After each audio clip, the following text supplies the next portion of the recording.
Welcome to Coaches Roundtable. I'm Ed Codi, and welcome our guests from the Pittsburgh Steelers. I'm not going to say retired GM. I'm going to say emeritus GM, Kevin Colbert. Kevin, thanks for joining us. And you're in the transition where you're helping now other NFL players who are retiring, making a transition into life after NFL football. How's that going? It's going great, Ed. It's a program we started with the Steelers, and it's specific to Steeler retirees, Steeler alumni, where we try to help them transition into life after football. No matter how long a guy had in his career, there's still challenges that they meet when they move into that next phase of life. So we're just there trying to aid them, give them some direction, and be an ear when they need somebody to talk to. There was an old saying, athletes die twice. Once after they retire, when the cheering stops, there's a big adjustment for them and how they adjust in their life. I've heard Mickey Mantle talk about how difficult it was in other athletes too. How much of this do you encounter? You see it, and it varies from player to player, from alum to alum. But it's common for them to have a vacancy in their lives when the lights go out. They've been used to a certain regimen from a young age, be it training, discipline, work habits, so on and so forth, and notoriety.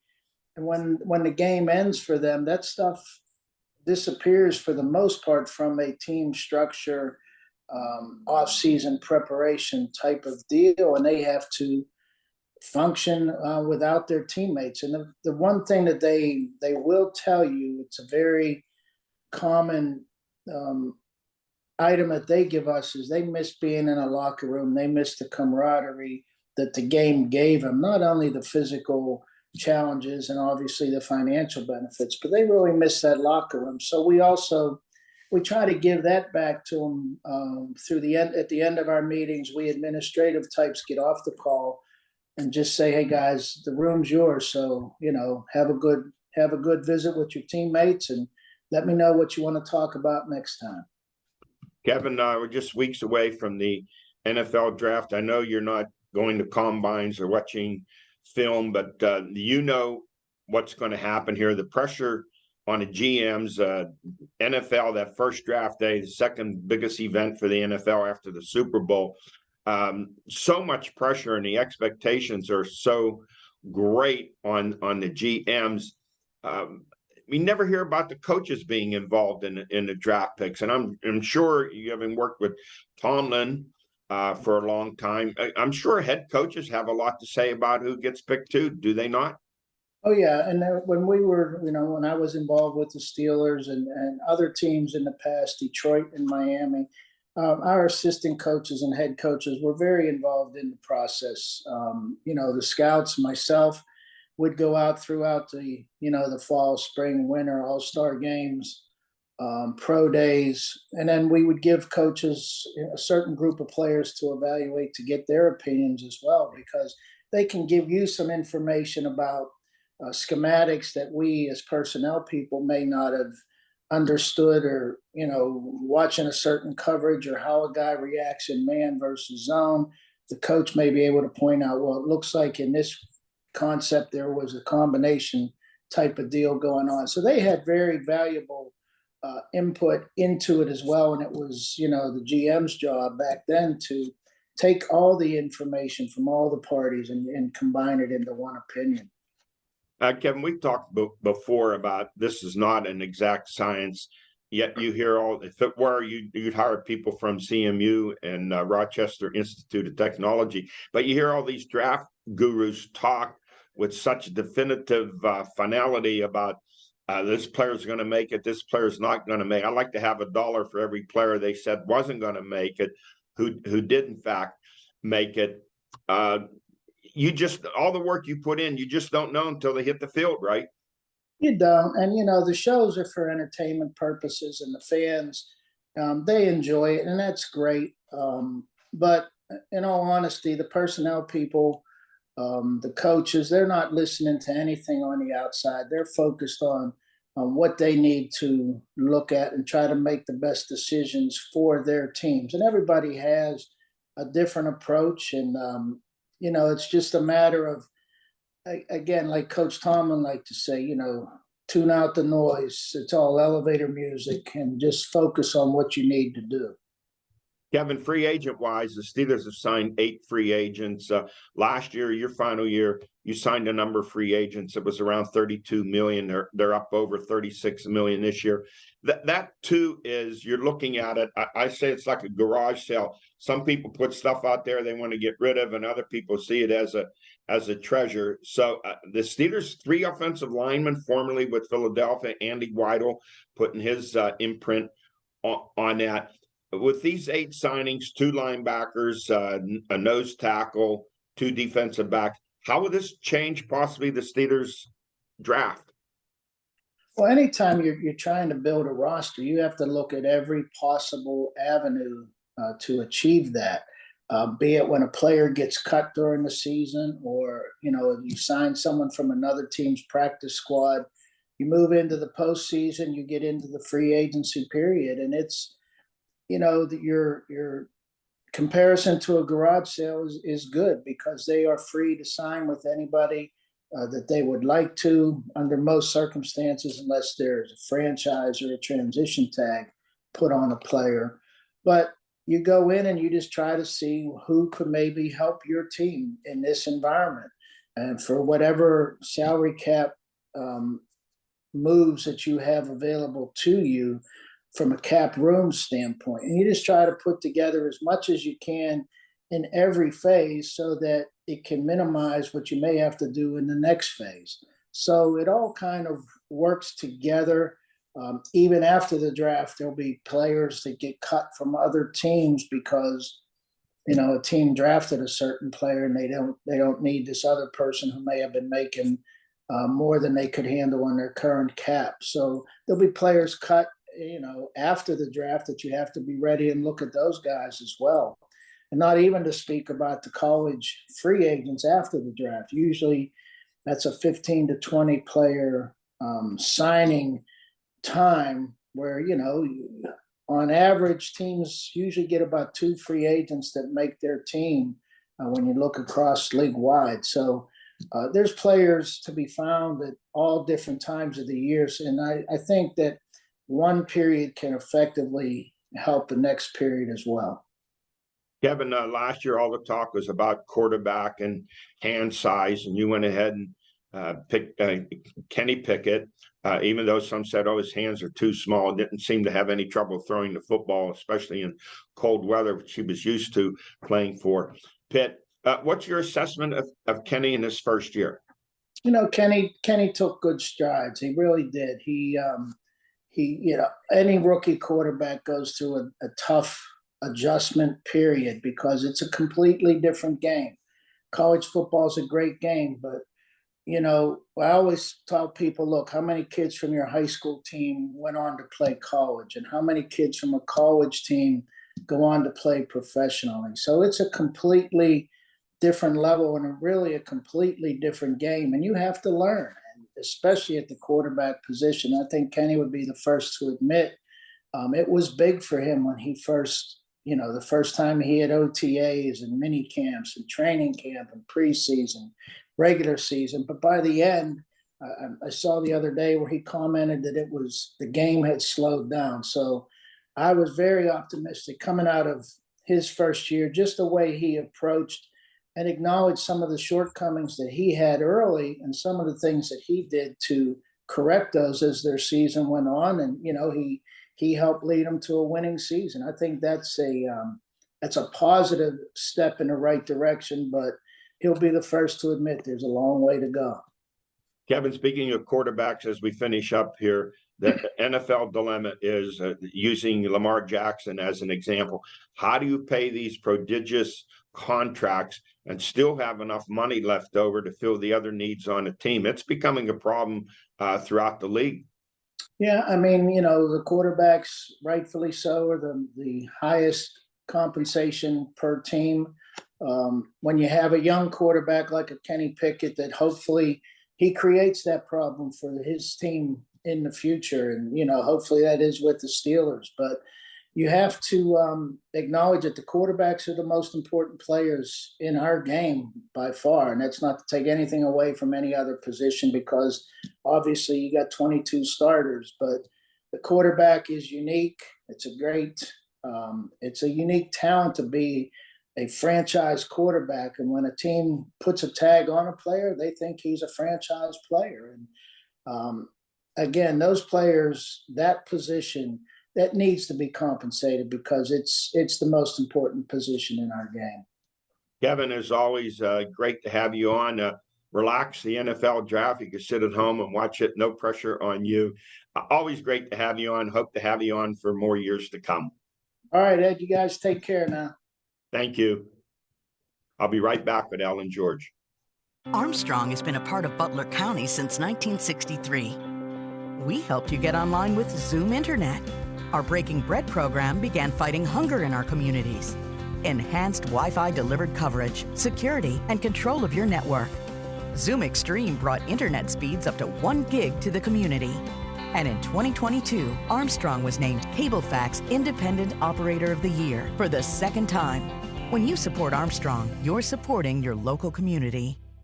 I am back, joined to my right by the Swami George Abraham, to my left, the Tiger Albert Campman.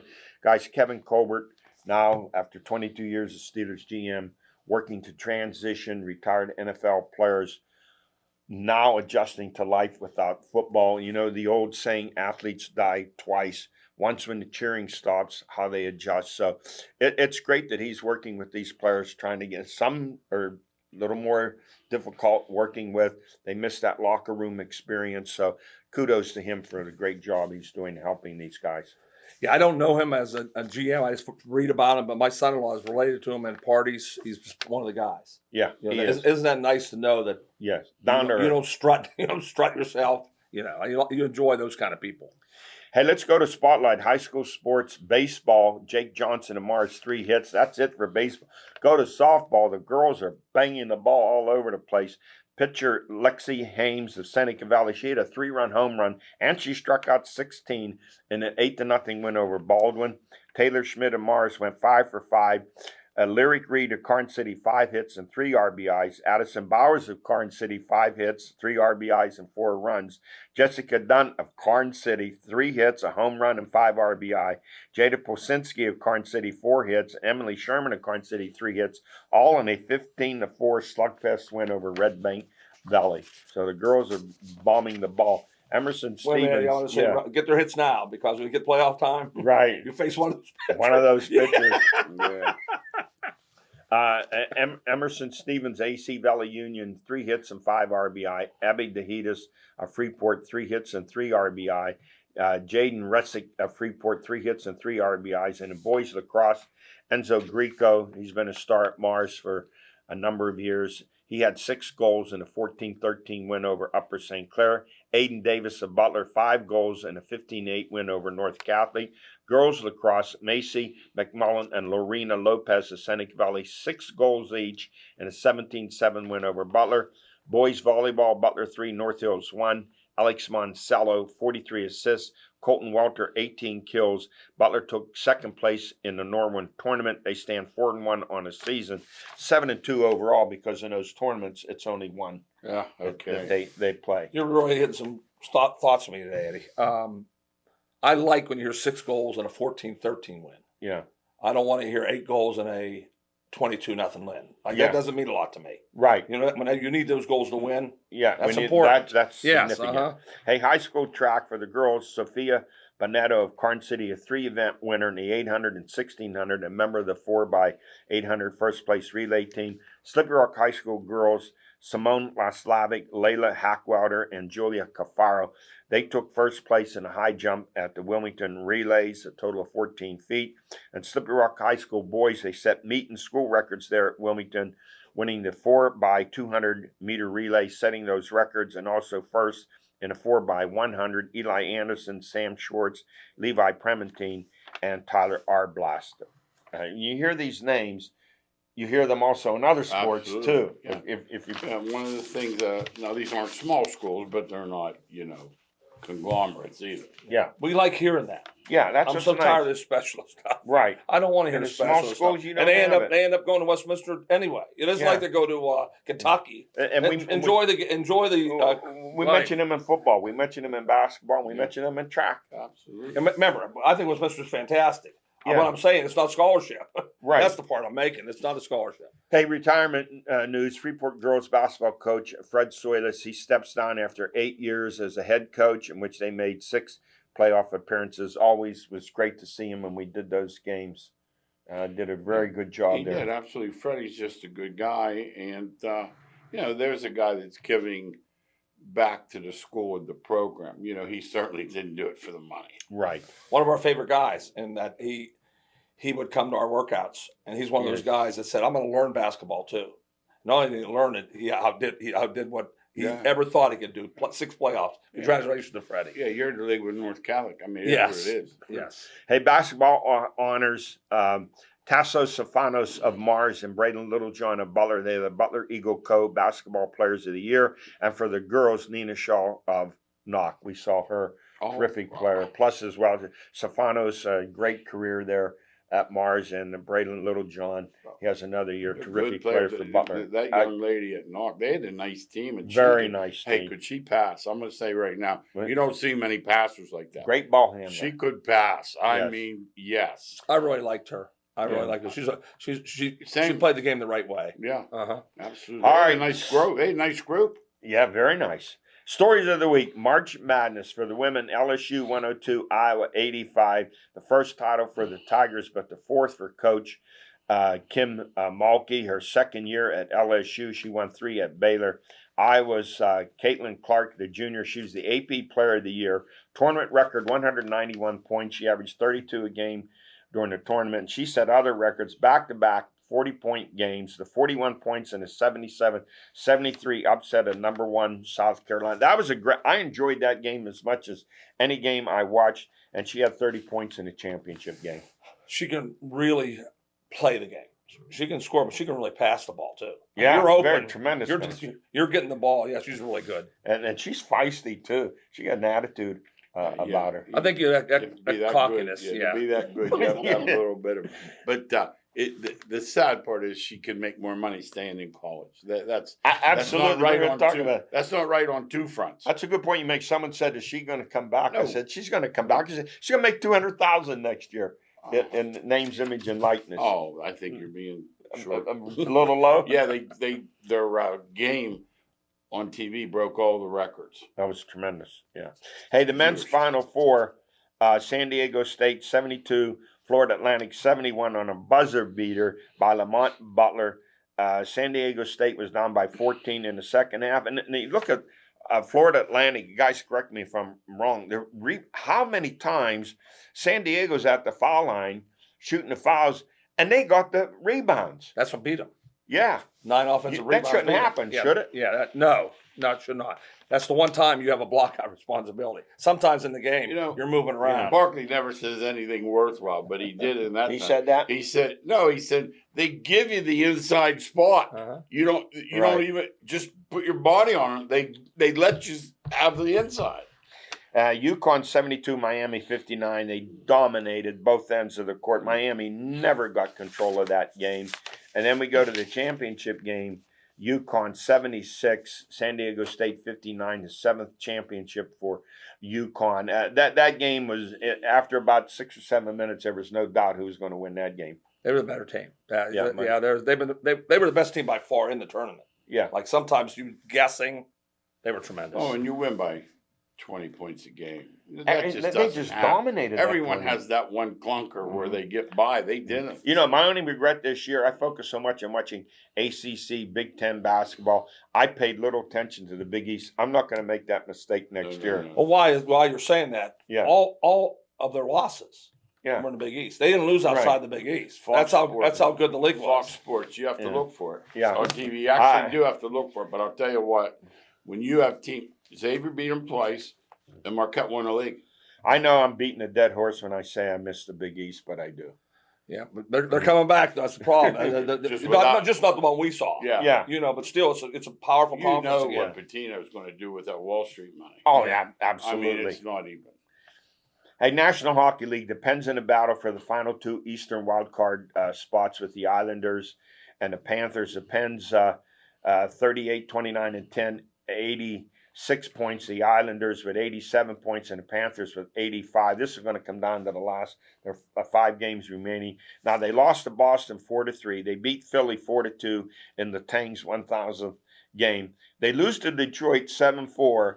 Then they beat Nashville 2-0. Now, you go figure that out. And that is why they're dangerous, because the Bruins scorer tells me they took the Bruins, and who's by far the best team in hockey. Yeah. Played them right down to the hilt. Now they could go out in 4 games too, Yeah. but people are nervous about playing Crosby and Malkin Tang. They need some hot goaltending. And here's the thing: the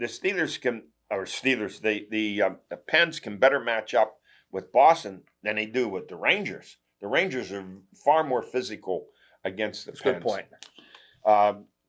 So the top 3 teams in each division, and then the 2 wild card teams with the highest point total in the playoffs start April 17th. The Pens looking for a record 19th straight playoff appearance. In hockey, Yeah. get in. Once you get in, things happen. In the NBA, I don't see that. And then it's brutal. Yeah, You got to win 16 games to win the cup. Yes. Oh, that's as tough as anything. It's That's the toughest run in sports. I would say so. Absolutely. Hey, Major League Baseball, the Pirates win the opener 5-4 over Cincy. O'Neill Cruz a home run and a game-winning sacrifice fly. David the Bull Bednar with a save. And then the next game, former Pirate shortstop Kevin Newman, a DH, he hit a home run, one of 3 by Cincy home runs in the game, 6-2 win. And then the Reds 3, the Pirates 1. The Reds take the series, and the Pirates starter, Vinny Velasquez, he gave up home runs in the game. And for the Pirates, in that 3-game series, they gave up 6 home runs. And I was just looking and saying, this is really the slumber company. They turned it around and bombed Boston 7-6 with 3 home runs, 2 by Reynolds, 1 by Jason DeLay, his first Major League home run. Bednar with a save. And this team's going to go as far as Bednar can be successful coming out of that bullpen. But the Red Sox hit 3 home runs. So the Pirates have given up 9, the staff, in 4 games.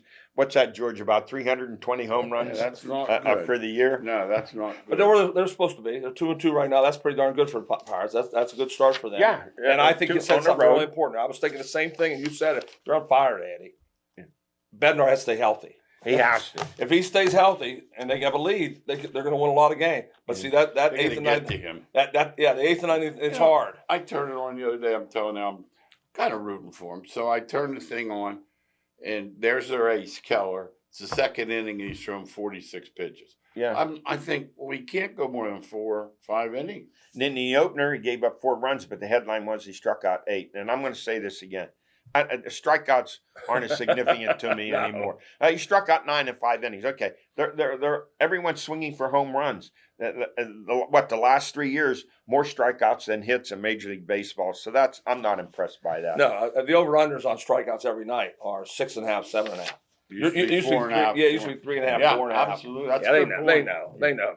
Hey, Major League Baseball beat the clock. The pitch clock, game times, the first weekend of games, there's a sample of them. The Pirate opener was 3 hours and 2 minutes. Houston and White Sox was 3:11. The Brewers and the Cubs, 2:32. Cards and the Blue Jays, 2:31. Cleveland, Seattle, 3:05.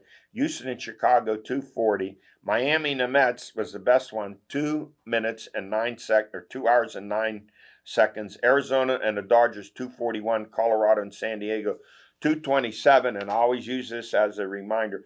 Compare it with Game 7 of 1960 World Series. Pirates, 9-10. Yankees, 9, 2 hours and 36 minutes. So Yeah. your thoughts on the pitch clock? Well, it's worked. I'll say that. 14 violations. It's worked. So I'll give them credit for that. But fans like me never went to a game. Not one time that I ever planning on saying, okay, this game's We're gonna be home hope this by- game's over in yeah, 2 hours. yeah. I go and sit and enjoy the game. Right. That's all. That's never impressed. Never bothered me. In that Pirate game that went over 3, it was 5-4 with like 9 pitching changes. That opening day, that game. That's what it Yeah, is. that I mean, Al saw one the other day. I missed it, but it's funny. The guy didn't get back he ran on a foul ball and didn't get back in time. They called a strike in the batter. See, that's a good point you make, because the games years and years ago were shorter because your starters, they stayed 7-8 innings or maybe went 9 innings. Yeah, now 4 innings, okay, Yeah. take him out, pitch count, he's at 100, get him out, and all these changes. And they didn't wear gloves, so they didn't worry about it. Gloves. You understand? Like, Some of these guys, look like billboards when they go up there. They got this yes, colored gloves, this yes. colored jersey, these colored. Then they shoes get on base and they take those gloves off and put on the slider. What is that about? I guess they don't want. I forgot about that, I have George. no one, but no one took longer than Mike Hargrove back in the day. Yeah, he did. It was human rain delay. They Uh-huh. called it. Moving on to the NFL, the Steelers signed 2 more free agents: safety Keen O'Neal and nose tackle Braden Fajoko. Total of 8 free agent signings, close to $40 million. Last year, they spent $32 million in free agent signings. To me, it's like a garage sale. One man's junk becomes another man's treasure. Yeah. You don't necessarily know what you're getting, but that's the nature of the game. You're trying to plug some holes. You don't know until maybe that 4th or 5th game of the season. And really, it's mathematics. It's not all junk. Right. In other words, they might like Alvin, we just can't afford Alvin. We can't keep them. Yeah, it's not. We don't think he's any good. Good news of getting these free agents now. At least they can focus in on who they want in the draft. Like Yeah. sometimes you don't sign anybody, you think, I don't know, we need 4 spots to fill. Yeah. Now I think for sure they're zeroing in on defense. And They're really bad. a good point, the draft coming up here April 27th. And prior to that, we'll go over the top 5 players at each position. And speaking of money and so on, Lamar Jackson says he wants to be traded. Please trade him as soon as possible. When's this going to end? Not going to. Him and Rodgers. He's No, a distraction. it's him, Rodgers worse than him. So Well, they say Rodgers, the holdup is Green Bay's compensation. Oh, okay. What does Green Bay deserve? 1 or Oh, I'd say 2 2 number ones ones. for him. He's pretty 2 good. ones? He's pretty good. And if you look at the quarterbacks, he comes to AFC. I put Jackson down at the bottom, behind the star quarterbacks. Mahomes, Chargers, Burrows, Bills, Allen, Kansas Herbert, City. Rogers. Yeah, he's not Yeah, there. Oh, you're talking about the top elite. yeah, Yeah. I got you. yeah. And So, and once again, we've been you can't represent yourself. yeah, You just can't. absolutely. Hey guys, colleges and names, image, and likeness. Now, don't laugh too loud, okay? With all the problems in this country, they want a congressional hearing on the NIL. They do so Congressional well with everything everything else. Yeah. The Congress. I mean, I wish when they're done with this, please get back to helping the country some of the Please. other problems that exist. But listen to things that they're upset about. There's no uniformity. Did we not talk about that when they Forever. started Forever. about this? Oh, it won't affect recruiting. That's what they No. do. And the representative Gus Bilirakis of Florida, he wants a balance in there between NIL and amateur status. Hey, gone. Gus, go talk to John Ruiz, the billionaire for Miami, That's gone. who's bringing in players. Yeah, that ship sailed Definitely. Hey, a by the long way, time Florida ago. has a different law. The coach can arrange it in Florida. Oh, Yeah, he can It's going by arrange it. states, right? Yes. It goes by states. Yes. they talk about uniformity and equality. What is it? What how about your backup center? What should he? And what is Caitlin Clark worth Right. in relationship to Bryce Young and B. Serious John guys. Robinson? Good luck, Congress. We wish you all the luck in the world taking care of this problem. Get that out of the way and solve all the rest of them. Thanks for joining us. We'll see you next week.